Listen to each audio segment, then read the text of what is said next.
One of the concerns that we've shared over the years is that there's an increasing propensity in the West for the average person to simply be against wealth because they believe you have too much. They have some misguided idea from politicians that you're not paying enough in taxes, you're not doing enough for society. They're suffering, and so therefore they see it as a zero-sum game where you need to be taken down. I'm going to share with you a story about exactly how politicians are playing into that and why it is so unfair. So I came across this really interesting story. It's from the Foundation for Economic Education, FEE.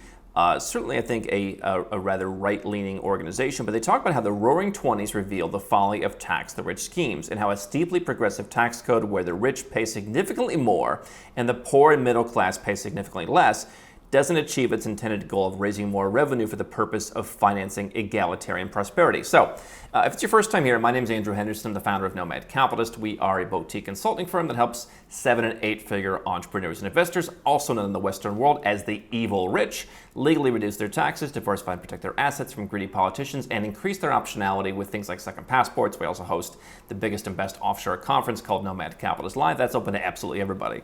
And so there's two ways you can look at this. First of all, by the way, during 2020, the height of the pandemic, about 2/3 almost of Americans paid zero federal income tax. In a general year, that number is closer to like 58-60%. So there's different numbers. Obviously, it changes year by year. But you have over half now, in most cases, of Americans who don't pay any federal income tax. Do they pay other taxes? Sure. But when it comes to supporting the big U.S. government that everyone waves the flag for on July 4th, you have a lot of people who aren't paying. And then they're pointing the finger at you and saying, you're not paying enough. When I live in the United States, I run a business. Now, I've been fortunate that the majority of my wealth at this point, perhaps the vast majority, has been built entirely overseas. And so the argument that I, as someone who developed my wealth in the United States and then left and stuck everyone else with the bill is simply ridiculous. Our business has grown dramatically, and it's been now bigger than any business that I ran in the United States. And so somehow I paid, while I was there running businesses that were smaller, I was paying north of 40% when all was told. In exchange for that, I am entitled to about $1,100 per month in Social Security when I obtain whatever age you obtain Social Security at. Other than that, I got to hang out in the country. I paid user fees for stuff that I needed, and now most of that money has just been wasted. But the two ways to look at this are, does it matter why the country is able to offer you lower tax rates? I mean, one of the things that they mention here in this article is intended goals of raising more revenue. Do you really care if the government raises more revenue? And so when we tell people, hey, you can go to this country, and they don't even have taxes because they finance their government through some other means. Do you really care how they finance your government if you get to keep more of your money, right? The idea of maximizing government revenue is the government's problem. It's not your problem. Just as you're maximizing your business's revenue isn't the general population's problem. They don't care. They don't want you to maximize your revenue. And so is maximizing revenue the goal? I don't know why, as an entrepreneur or investor, you should look at it as the government should have more money. The more money the government has in most big countries like the United States, the more money that they waste. They simply squander it. They find, water sinks its own level. And I don't know that they're really doing much more stuff. That's why every time they raise taxes, some new millionaire's tax or some new mansion tax or some new whatever, is the issue really fixed? No, it costs $800,000 in California now to build one unit of housing for a homeless person. It didn't cost anywhere near that before revenues were increased. Anyway, different ways to look at it is, do you care why the country that you're living in, if you follow my advice and you go where you're treated best, do you care why they're able to offer you lower tax rates? You probably don't, right? You're looking to reduce your tax rate. And by the way, everyone who's paying zero is not standing up and saying, gee, I'd like to pay more. I'd like to pay more for the roads and bridges and schools and military that I'm always popping off about. No one's standing up to pay more, including these rich people like Abigail Disney who think they should pay more. Abigail, send a check. The Treasury will be happy to accept your check. Anyway, here's the story from FEE. One of the byproducts of free people making different choices with their time, talents, and treasure is the unequal distribution of economic outcomes. I suspect that no Western tradition generates more passion than the concept of inequality. Whether we like it or not, and whether it's true or not, many Americans believe inequality is one of America's greatest moral failures. In the wake of the 2018 elections, numerous politicians have been advocating for taxing the rich substantially. while preserving the relatively low tax rates for everyone else. Now, this is a trend all over the Western world. We've shared with you headlines from Canada, from Australia, from New Zealand, from the UK, from Germany. This is a Western issue. Meanwhile, Malaysia, Uruguay, other countries where I spend time, they say, no, we're not going to raise taxes. Or in a country like Georgia, we'd have to change the entire constitution to raise taxes, right? You think the UAE is trying to raise taxes on individuals? They have implemented some new things that you can largely avoid with proper planning. The UAE they know where its bread is buttered, right? Western countries, they've lost the plot. They don't know. They think that, literally, would you say that most people in the Western world think that different choices with your time, talents, and treasure is what creates unequal outcomes? No. Everyone in the West thinks it's something else. They don't think you worked hard. You didn't build that. You didn't take risks. You didn't work. You didn't do anything. It just happened to you. You got lucky.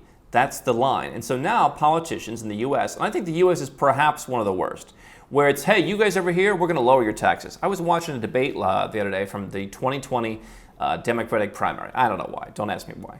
But I'm watching people, and they're saying, we're going to lower taxes on the middle class. We're going to lower taxes on more than half the people are paying zero. How are you going to lower their taxes? You're going to send them a check? They get a benefit? Sounds like a great system. You just be born in a country, and then people like me, people like you, just basically send money to the government to graft 90% of it, and then send a check to everybody else for doing what? As we will see, the policy of taxing the wealthy significantly more is not new. I want to demonstrate from history why a steeply progressive tax code where the rich pay significantly more and the poor and middle class pay less doesn't really achieve the goals. Now, it talks about the roots of taxing the rich, which basically says the founding fathers weren't big fans of the income tax. In 1913, the 16th Amendment was ratified, which allowed the federal government to directly tax the income of individual Americans, starting at a modest 1% if you made $3,000, 7% if you made over 500 grand, which would have been like a gazillion dollars today. And so you can blame everything else they started doing around that time on the fact that $500,000 then was a heck of a lot more money than it is now. Oddly enough, if you make more than $500,000 in the US, you are still a target, because you're still rich, even in places like New York and San Francisco, where it's not really that incredible of a salary. And so it wasn't long, they say, before a policy of taxing the rich significantly more than everyone else was implemented. In order to pay for World War I, like a couple years later, the top tax rate over 300 grand went to 70%. So you can see why, whenever I say there's no such thing as a temporary tax, that's commonly said, but when I say the minute they get a wealth tax in the US, do you think it's going to stay at 1%? Do you think it's going to be a one-time tax? Do you think California rolling something out? Once the tax is in place, you can move it up and down as much as you want. You can generally reduce the base in terms of reduce the qualification. You have to make less in order to be affected by the tax. So if it's $100 million is the qualification for wealth tax, not only will $100 million become worth less over time, but it'll be not that long before it's $10 million. And so when you say, oh, who cares about some tax? It's only going to affect $100 million. In my opinion, if you think new taxes are bad and you think that people should be treated fairly who are successful, I don't care if it's a tax on billionaires and I'm not a billionaire. Number one, it's unfair. And number two, it'll eventually affect me. I don't want to live in places that apply unfair principles. And I know eventually that I will be screwed. And that is true by how the U.S. implemented the income tax. Ironically, from 1916 to 1918, the number of Americans earning more than $300,000 dropped by half. Why? Because who wants to pay 70%? This is what I tell you. When you move overseas and you cut your tax rate from, let's say, 43% in my case, to, how about 4.3%? You cut it by 90%. You are going to be a lot more motivated. And so again, everyone said, oh, Andrew Henderson made all his money in the U.S. and then fled. Hardly the case. Andrew Henderson made some money, did okay, sold a business or two, had some income. Yeah, listen, was doing better than most people. Left the United States because he saw the writing on the wall and saw the potential in himself, and had a new idea and said, hey, I'm going to practice what I preach. Unlike those guys who sell offshore newsletters from West Palm Beach, he's going to actually live overseas and report what he's seeing and run a business. Business takes off. And now he's developed most of his income overseas. And so I can tell you there's a lot more motivation and a lot more enjoyment of that, knowing that along that tremendous growth trajectory, oh my God, I've got to pay 48%.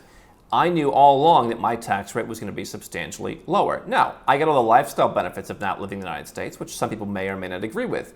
For me, I would have lived outside of the United States and paid the money. But from a business perspective, from 1916 to 1918, when you opposed a new huge tax on people making over $300,000, those numbers dropped by half. Even Woodrow Wilson urged Congress to reconsider this, basically saying it's not helping the economy. In contrast to that bad Woodrow Wilson economy, the Roaring '20s were a time of unprecedented economic prosperity.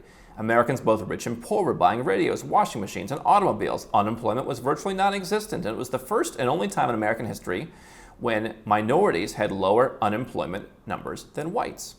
What was the cause of such of this? Many believe it was the reduction of progressive era tax rates. The Treasury Secretary at the time, Andrew Mellon, convinced the President, Harding, and his successor, Calvin Coolidge, the most effective way to raise tax revenues was to flatten the tax code, and from 1921 until 29, marginal tax rates shrunk from 77 to 24%. The result was record collections of tax revenues that were so large the government almost paid off the national debt. Oh, the wistful era of days gone by.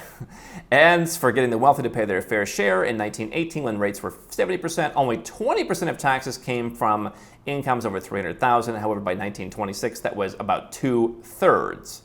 And so the article goes on and on. It's a very interesting story, and I would encourage you to read it. It's by Joe Coco. You can find it on fee.org. But again, do you care if your government raises more revenue? Perhaps I am less patriotic. In fact, certainly I am less patriotic than most. I don't really think that the United States, listen, you could find a country where I'd be like, all right, fine. I think that country maybe should have some more revenue. Tuvalu, hey, they need some more revenue. I'm all for it. If I live in Tuvalu, I will gladly, proudly wave the Tuvalu flag and say, hey, I'm contributing to making our country better. When you live in a big country, you are so detached. And this is what I say.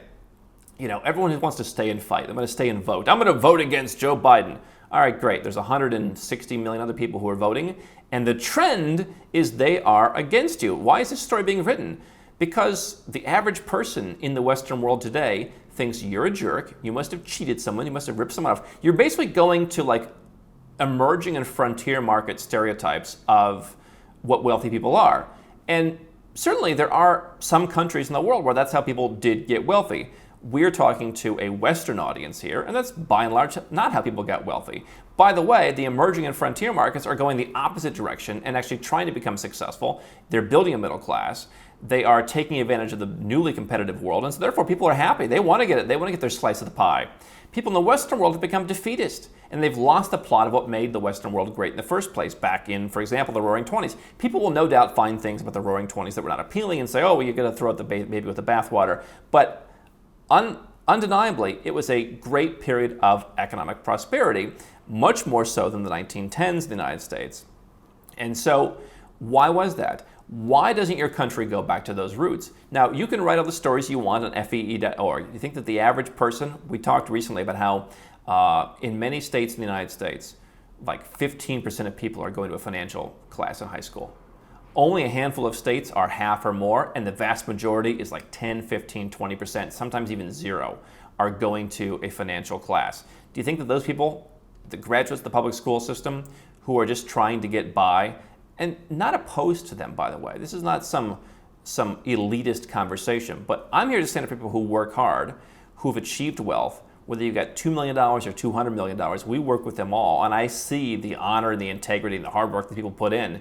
Why should they have all their money? Why should it be 70% of their money taken, which actually hurts the government, which tears people apart? And so if you're part of a society like that, my opinion is you ought to protect yourself by at least having a place where you can go, like a second residence, a second passport, and a home somewhere else, and a bank account somewhere else. Those don't all have to be in the same place, by the way.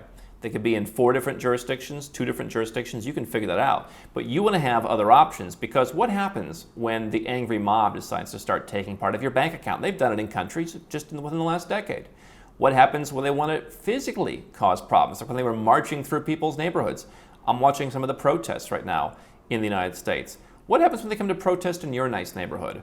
Are you going to feel comfortable? You want to have another place to go, because the trend of people hating the rich, wanting to tax the rich, and then when they don't get exactly what they want, sometimes going to the streets, I think it's only going to get worse and worse. It's going in the right direction in the emerging world, in most cases, in the kind of places where I spend time.